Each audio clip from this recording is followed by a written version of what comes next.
When people work out, are there muscle groups that tend to be ignored?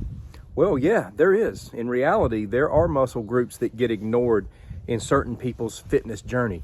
In this video, I want to address 4 muscle groups that I believe should never be neglected if we want to be prepared to successfully defend ourselves. Stick around.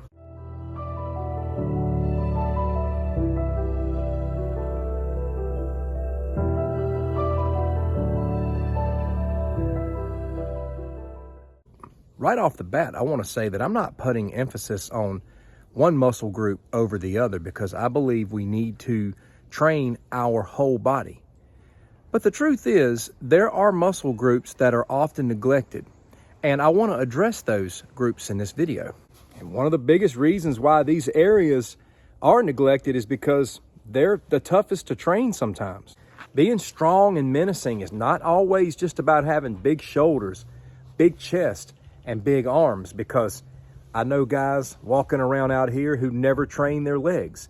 They are huge up top, they got these big upper bodies, and they're walking on 2 sticks, and they will tell you that they don't train their legs. And that, of course, is number 1. Legs are a necessity. It's your base. You've got to have a strong base, or you topple over more easily, and you're not able to stand your ground as easily. You're not able to kick people off of you as easily. Strong legs is something I've always had. I inherited my dad's big, strong legs. It's something that I've always had as far as size is concerned, but I've always had to train my legs. And my legs have always been a very important attribute growing up when I was training in martial arts. And, you know, when I was growing up, I was especially not a big guy. Now I'm nothing huge. I'm about 200 pounds. But growing up, I was probably 150 pounds in high school. And I had friends that were 6'3", 6'4", 240 pounds.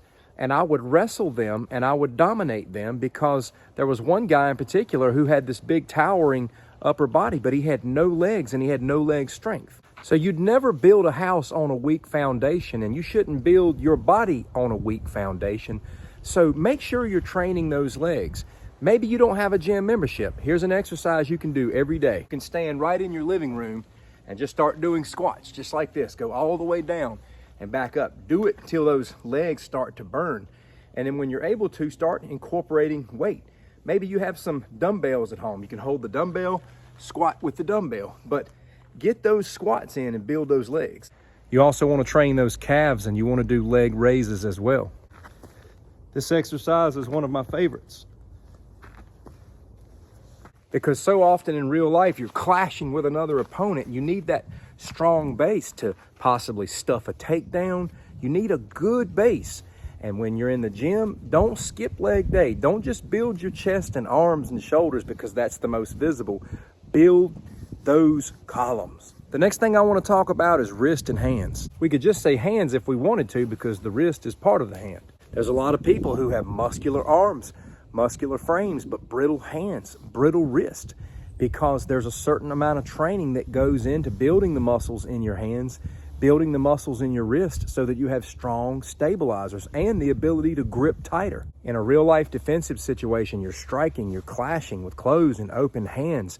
You're grabbing, you're grappling, you're pulling, you may even be gouging. You need to get your hands and wrist as strong as possible.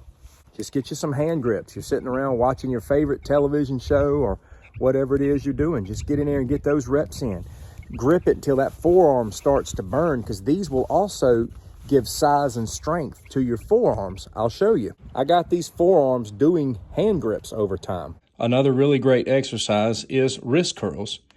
Get you a sizable dumbbell and just do wrist curls. You'll start to burn after a while, but this too pumps that forearm. You can start doing finger push-ups when your hands begin to get strengthened enough. You can also let the weight roll in your hand like this. This is also a great hand and forearm strengthening exercise. And truthfully, there's always risk of injury. There's just less risk if you have strength in those areas. Just like Muay Thai fighters condition their shins, it's not a bad idea to condition those knuckles. You shouldn't train hard and heavy barehanded on a heavy bag all the time, because you're going to skin your hand up. It's just not good, but it's good to do a little bit of bare knuckle training on the bag. It conditions your hands. You can also find a hard surface like this. Don't kill your hand. Just tap those knuckles. Just enough to feel a little bit of pain, but not enough to break your hand. Instead of gloving up all the time, get out there, hit that bag, bare knuckle. You'll feel it after a while. Again, you're not breaking your hand, you're not skinning your knuckles, you're just conditioning them a little bit.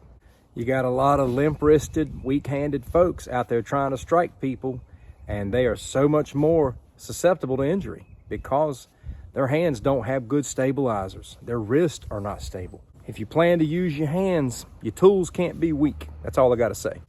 The third muscle group we don't want to neglect is our core. If you talk to a lot of people, and if they're honest with you, they'll tell you that they spend a lot of time focused on chest, shoulders, arms, all of these things, but that their core gets neglected. You need a strong core in self-defense. Again, you need that foundation, but you also need the ability to snap back up if you need to. Sometimes the difference between being able to get up off the ground quickly and get back up has a lot to do with where your core is. Another great exercise is to get out there and plank, just like this. Stay till you start shaking. Stay there as long as you can, and then rest and do another set. If you have a gym membership, don't skip all those great core machines. There's one I really love where I'm pulling from this side, but I'm pulling my legs up at the same time. And over time, I've been able to increase the weight more and more. You're building your core, your lower back, and you're just giving yourself a strong foundation. And of course, there's your sit-ups, crunches, and there's just so many good core exercises you can choose from. Google core exercises and you'll see a myriad. But whatever you do, don't skip the core. Last but not least, and I'll say the most important, don't neglect your heart. You know, the heart itself is probably the most complex conversation we're having in this entire video because there's a lot that goes into a strong, healthy heart other than just doing cardio. In fact, not just for the heart, but all of these things. If we just feed on junk all the time, we can't expect our body to have good performance anyway. A lot of the things that we're talking about in this video are going to rise and fall based on the way we eat. Now, I'm not saying that you can't enjoy some junk food, because I do, and I'm not saying you can't enjoy and splurge, but you can't out-train a bad diet, and you can't expect your body to perform well if you're not putting in good fuel. Therefore, we need a balanced diet that is healthy. I won't push my particular diet in this video. I'm going to put that burden on your shoulders to do your own research and chart your own course with that. But I don't think it takes a lot of common sense to know what it looks like to eat junk all the time. So I had to cover the part about food. Back to actually working the muscle. You've got to get that thing beaten. You got to get it moving. You got to do some huffing and puffing. You can't just lift. Even though lifting does strengthen the heart, you need to get your body in motion. You need to get your heart rate up. You may say, I can't run where I'm at, or I can't get out and do things. Well, you don't have to just run. That's the good news. You don't have to just go out and start running. Hey, start walking. If you don't run, start walking. Run in place. Just stand in your living room and run in place. Get your heart rate up.